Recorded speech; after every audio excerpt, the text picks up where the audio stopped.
అభివృద్ధి పేరుతో పేదల జీవితాలను అంధకారంలోకి నెట్టడం సరికాదన్నారు బీజేపీ నేతలు. గాంధీ సరోవర్ ప్రాజెక్టు పేరుతో దాదాపు 450 మంది పేద కుటుంబాలను ఖాళీ చేయించే కుట్ర జరుగుతోందన్నారు.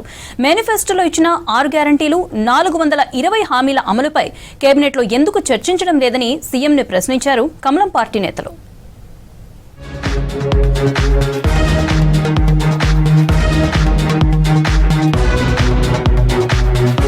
పేదలపై కాంగ్రెస్ సర్కారు కొనసాగిస్తున్న దాడిని చరిత్ర ఎప్పటికీ మరిచిపోదన్నారు బీజేపీ రాష్ట్ర చీఫ్ రామచంద్రరావు. హైడ్రా పేరుతో ఇప్పటికే వేలాది పేద కుటుంబాలు వేధింపులు, నిర్బంధాలకు గురయ్యాయని తెలిపారు. ఇప్పుడు గాంధీ సరోవర్ ప్రాజెక్టు పేరుతో దాదాపు 450 మంది పేద కుటుంబాలను ఖాళీ చేయించి తరలించే ప్రయత్నం జరుగుతోందన్నారు.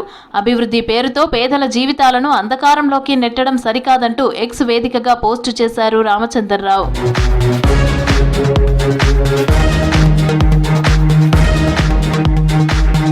మేనిఫెస్టోలో ఇచ్చిన 6 గ్యారంటీలు 420 హామీల అమలుపైన కేబినెట్లో ఎందుకు చర్చించడం లేదని సీఎం రేవంత్ ను ప్రశ్నించారు కేంద్ర మంత్రి బండి సంజయ్. కాంగ్రెస్ 5 ఏళ్ల పాలనలో సగం పూర్తయినా ఇచ్చిన హామీల్లో 10% కూడా అమలు చేయలేదన్నారు.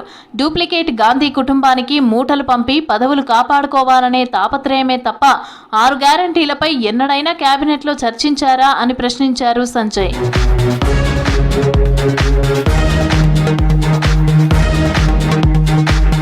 ఎమ్మెల్యే రమణారెడ్డిని అడుగడుగునా కాంగ్రెస్ నాయకులు అడ్డుకుంటూ అతని ఇంటిపై దాడి చేయటం సరికాదన్నారు బీజేపీ జాతీయ ఉపాధ్యక్షురాలు డీకే అరుణ.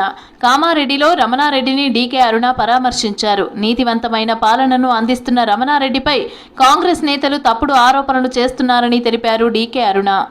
ఒక ప్రోటోకాల్ను కూడా పాటించకుండా, శాసనసభ్యునిగా వారికి ఇవ్వాల్సినటువంటి సమాచారాన్ని కూడా ఇవ్వకుండా మంత్రులే వచ్చి తమంతకు తమే అధికారిక కార్యక్రమాల్లో పాల్గొనడం, కేంద్ర ప్రభుత్వ పథకాలను కూడా వాళ్ళని గొప్పలు చెప్పుకోవడం, అడుగడుగున అణిచివేసినటువంటి విధంగా వారిపైన ఈ రాష్ట్ర ప్రభుత్వం పక్క కుట్రలు పన్నుతున్నది. కామారెడ్డిలో పొలిటికల్ హీట్ వెదర్ కొనసాగుతూ ఉండగా BJP MLA Venkataramana Reddy hot comments చేశారు. డిగ్రీ కాలేజీ భూముల విషయంలో తాము తప్పు చేసినట్లు నిరూపిస్తే రాజకీయాలు వదిలేస్తానన్నారు. ఒక్క గజం తేడా వచ్చినా రాజీనామా చేస్తానన్నారు ఎమ్మెల్యే. ఏదైతే నిజమో అదే చెప్పండి, నేనేం దాన్ని మ్యానిపులేట్ చెప్పండి. నిజాయితీ ఉన్నోడికి భయమే లేదు కాబట్టి ఎక్కడ తప్పు చేయలేదు, మనకు భయము లేదు కాబట్టి ప్రభుత్వం వాళ్ళదే, అధికారులు వాళ్ళే, వారే ప్రభుత్వంలో ప్రభుత్వ సలహాదారుగా ఉన్నారు. 2 నిమిషాల్లో డాక్యుమెంటేషన్ అంతా తీసుకురావచ్చు. కానీ రచ్చ ఎందుకు గొడవ చేయాలి? నాగర్ కర్నూల్ కుమ్మెర గ్రామంలో జరిగిన ఘటన దుర్మార్గమని అన్నారు ఓబీసీ మోర్చా రాష్ట్ర అధ్యక్షుడు ఆనంద్ గౌడ్. రేవంత్ రెడ్డి ఎమర్జెన్సీ పాలనను కొనసాగిస్తున్నారని ఆరోపించారు.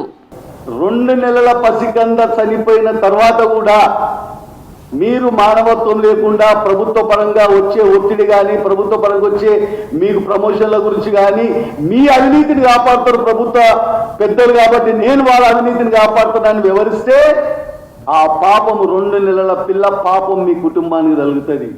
రేపు భాగ్యలక్ష్మి అమ్మవారిని దర్శించుకోనున్నారు Karimnagar BJP mayor, deputy mayor, కార్పొరేటర్లు. కేంద్ర మంత్రి బండి సంజయ్ ఆధ్వర్యంలో అమ్మవారిని దర్శించుకోనున్నారు.